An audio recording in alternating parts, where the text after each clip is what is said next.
പാലക്കാട് മണ്ണാർക്കാട് നടക്കുന്ന കാലിക്കറ്റ് എ-സോൺ കലോത്സവത്തിൽ വീണ്ടും സംഘർഷം. മൈക്കിനെ ചൊല്ലിയാണ് തർക്കം ഉണ്ടായത്. സംഘഗാനം നടക്കുന്ന വേദിയിൽ ശബ്ദക്കുറവുണ്ടെന്ന് ആരോപിച്ച് വിദ്യാർത്ഥികൾ പ്രതിഷേധിച്ചു.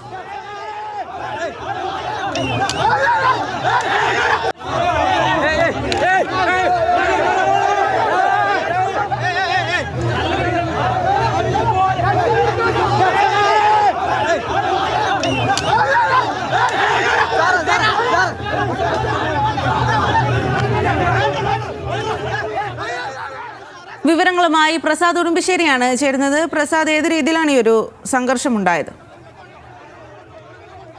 ഇന്നലെ രാത്രിയായിരുന്നു ഈ സംഘർഷം ഉണ്ടായത്. മത്സരം നടക്കുന്നതിനിടെ സംഘഗാന മത്സരത്തിനിടയിൽ മൈക്കിന് ശബ്ദം കുറവാണ് എന്നുള്ളതായിരുന്നു മത്സരാർത്ഥികളുടെ പരാതി. ഇതേ തുടർന്ന് ഇവർ സംഘാടകരെ ചോദ്യം ചെയ്തു. ഇതൊരു വലിയ തർക്കത്തിലേക്ക് മാറുകയാണ് ഉണ്ടായത്. അതിനിടയിൽ നാടൻപാട്ട് മത്സരം നടക്കുന്ന വേദിയിലെ മൈക്ക് മറ്റൊരു വിദ്യാർത്ഥി ഓഫ് ചെയ്യുകയും ചെയ്തു. ഇതോടുകൂടി സംഘർഷം വർദ്ധിക്കുന്ന സാഹചര്യമുണ്ടായി. പോലീസ് ഇടപെട്ടാണ് ഇത് പരിഹരിച്ചത്. കലോത്സവം എ-സോൺ കലോത്സവത്തിനിടെ ഇപ്പോൾ രണ്ടാമത്തെ ദിവസമാണ് ഇത്തരത്തിലുള്ള സംഘർഷങ്ങൾ ആവർത്തിക്കുന്നത്. ശരി പ്രസാദ്.